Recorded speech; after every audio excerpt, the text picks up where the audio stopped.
तो दोस्तों आज मैं फिर से आप लोगों के लिए एक बहुत ही अच्छी दिल को छू जाने वाली कहानी को लेकर आया हूँ। कहानी अगर अच्छी लगे तो इसको लाइक ज़रूर करना और चैनल को सब्सक्राइब करके शेयर ज़रूर कीजिएगा। चलिए आज की कहानी को शुरू करते हैं। आज की कहानी है बहू के ऊपर। जूही, जल्दी से खाना लगाओ, मुझे फटाफट खाना खाकर ऑफिस जाना है। राहुल रोज की तरह दोपहर का खाना खाने के लिए ऑफिस से घर आया था और हाथ मुंह धोकर डाइनिंग टेबल पर बैठकर खाने का इंतजार कर रहा था। राहुल का ऑफिस घर के पास ही था, इसलिए वह लंच करने के लिए घर चला आता था। जूही भी राहुल के लिए गर्मा गर्म खाना तैयार करके रखती थी। जूही जैसे ही खाने की थाली लेकर रसोई से आई तो राहुल ने देखा कि आज उसका चेहरा कुछ बुझा हुआ सा था। उसने पूछा, क्या बात है, आज इतनी उदास क्यों लग रही हो? जूही ने कहा, कोई बात नहीं, आप आराम से खाना खा लीजिए। राहुल ने कहा, बताओ ना यार, क्या बात है? जूही ने कहा, अच्छा ठीक है, पहले आप खाना खा लीजिए, फिर मैं बताऊंगी। राहुल ने घड़ी पर नजर डाली। उस समय तेजी से भागता जा रहा था। उसने सोचा, ठीक है, फटाफट खाना खा लेता हूँ, फिर बातें करूंगा, फिर ऑफिस के लिए भी तो निकलना है। राहुल और जूही की लव मैरिज थी। ससुराल में जूही की सास अवंतिका और दादी सास, बस इतने ही सदस्य थे। जूही के घर ससुर जी का देहांत हो चुका था। देखने से तो यह एक छोटा परिवार लगता था, लेकिन यदि परिवार के एक सदस्य की सोच भी गलत हो तो पूरे परिवार को उसकी सजा भुगतनी पड़ती है। ऐसा ही कुछ इस परिवार में भी था। जूही की सास अवंतिका जी का व्यवहार बहुत ही सौम्य था, लेकिन जूही की दादी सास बहुत ही कठोर स्वभाव की महिला थी। जब उनके पति का देहांत हुआ था तभी से उन्हें ये भय सताने लगा था कि अब घर में उनकी कोई कदर नहीं रह जाएगी। बस तब से लेकर उन्होंने अपने ऊपर कठोरता का जो आवरण चढ़ाया, उसके वजह से उनका व्यवहार भी बदल गया। पूरे घर में उनका हुक्म ही चलता था। कोई अपनी मर्जी से एक पत्ता भी नहीं हिला सकता था। इसके बाद साथ ही उन्होंने अपनी बहू अवंतिका को भी कभी चैन से नहीं जीने दिया। हमेशा उसे उनके पति और बेटे राहुल की नज़रों में नीचा ही दिखाती रही, जिसके कारण अवंतिका जी को ना तो कभी प्यार, पति का सम्मान और प्यार मिला और ना ही बेटा उनकी इज्जत करता था। वह यही सोचता था कि उसकी माँ दादी के साथ दुर्व्यवहार करती है, क्योंकि बचपन से ही उसकी दादी ने उसके मन में यही विष भरा था, तेरी माँ ने मेरे साथ बहुत अत्याचार किए हैं, बीमारी में भी मेरी देखभाल नहीं की। इस तरह की बातें राहुल के बालपन पर गहरा असर डालती थी और धीरे धीरे वह अपनी माँ से दूर होता चला गया। अवंतिका जी खुद को बहुत बदकिस्मत मानती थी। उनके नसीब में ना तो पति का प्यार था और ना ही बेटे का। उन्होंने बहुत प्रयास किया कि अपने पति और राहुल को समझाएं, लेकिन पति ने कभी उनकी बातों पर यकीन नहीं किया और राहुल भी गलत फहमी में हमेशा अपनी माँ का अनादर कर दिया करता था। जूही आज के ज़माने की समझदार और पढ़ी लिखी लड़की थी। वह घर के हालात देखकर समझ गई थी कि अवंतिका जी ने इतने सालों तक कितने दर्द झेले होंगे और उसने मन ही मन निश्चय भी कर लिया था कि वह अपनी सास को मान और सम्मान दिलाकर रहेगी। लेकिन उसकी दादी सास जिस प्रकार से अवंतिका जी के साथ दुर्व्यवहार करती थी, उन्हें दबाकर रखने की कोशिश करती थी, वैसे ही वह जूही के साथ भी दुर्व्यवहार करने लगी और उसके खिलाफ राहुल के कान भरने लगी थी।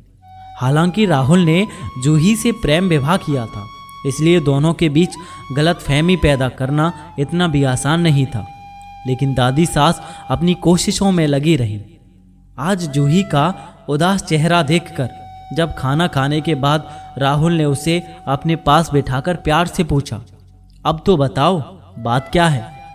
तो जूही की झील सी गहरी आंखों में मोटे मोटे आंसू आ गए और वह सुबकते हुए बोलने लगी, जानते हो, दादी माँ ने आज मुझे चरित्रहीन कहा और यह भी कहा कि मैंने शादी के पहले पता नहीं कितने लड़कों को फंसा कर रखा होगा।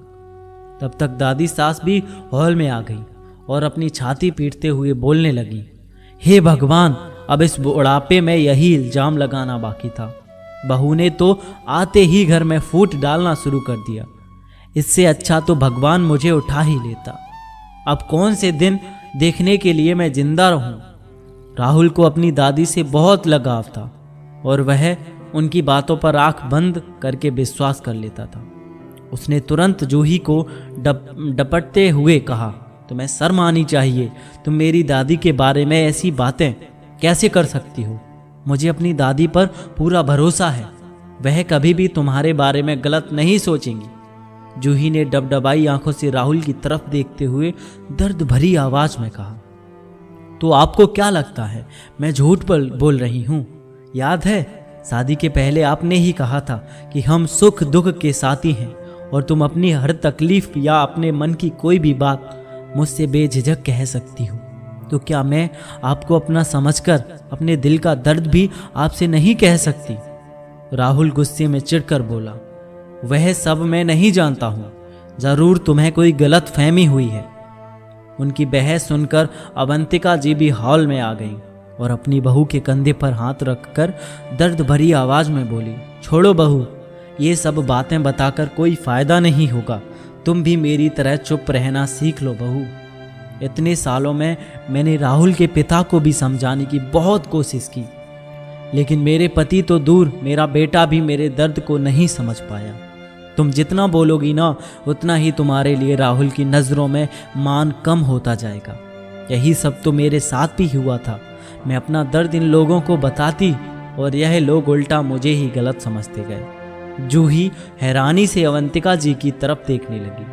वह सोच रही थी कि दादी सास ने ऐसी कौन सी पट्टी पढ़ाई है राहुल को, जो वह सही गलत में अंतर ही नहीं देख पाता है और अपनी माँ तक को नहीं समझ पाता।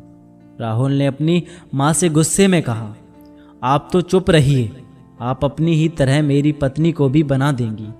फिर जूही की तरफ देखते हुए बोला, तुम इनकी बातों में मत आना और इनसे जरा दूर ही रहने की कोशिश किया करो। दादी भी मुंह फनाते हुए बोली, देख रहा है ना राहुल अपनी माँ को, कैसे नई आई हुई बहू को मेरे खिलाफ भड़का रही है। राहुल ने कहा, कोई बात नहीं दादी माँ, मैं किसी की बातों में नहीं आने वाला। आप बिल्कुल भी चिंता मत करिए। इतना बोलकर वह गुस्से में ऑफिस के लिए निकल गया। जूही अपनी सास अवंतिका जी के गले लगकर फूट फूट कर रोने लगी। उसका चेहरा मुरझा सा गया। उसे समझ नहीं आ रहा था कि जब इस घर में पति ही उसका दर्द नहीं समझ रहा था तो उसके दुखों का अंत कौन करेगा। अवंतिका जी प्यार से उसके सिर पर हाथ फेरकर उसे सांत्वना देने लगी। वो उसका दर्द अच्छे से समझ रही थी। वह भी कभी ऐसी ही परिस्थिति से गुजर चुकी थी और उनके बेटे के मन में तो आज तक उनके लिए गलतफहमी बनी हुई थी। राहुल के जाते ही दादी सास ने व्यंग से मुस्कुराते हुए उन दोनों से कहा, तुम दोनों चाहे कितनी भी कोशिश कर लो, लेकिन राहुल को मैंने बचपन से जो घुट्टी पिलाई है ना, उसका असर इस जन्म में तो खत्म नहीं होने वाला। मैं चाहे तुम दोनों के साथ कितना भी गलत कर लूं, लेकिन राहुल कभी भी तुम दोनों की बातों पर यकीन नहीं करेगा। कहानी ये थोड़ी सी बड़ी है, इसलिए इस कहानी को मैं आप लोगों को 2 भाग में सुनाऊंगा। इस भाग में आप लोगों ने क्या सीखा और आप लोगों को क्या कहना है इस कहानी पर, वो मुझे कमेंट बॉक्स में ज़रूर बताइए। और दोस्तों हाँ, हमारे चैनल का परिवार जो है 2 लाख सब्सक्राइबर बहुत जल्दी होने वाला है, तो प्लीज़ जल्दी से जल्दी 2 लाख सब्सक्राइबर कर दीजिए।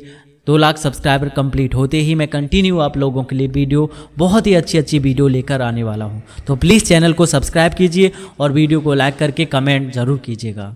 मिलते हैं इसी वीडियो के अगले भाग में, तब तक के लिए साइनिंग ऑफ SST मोटिवेशन।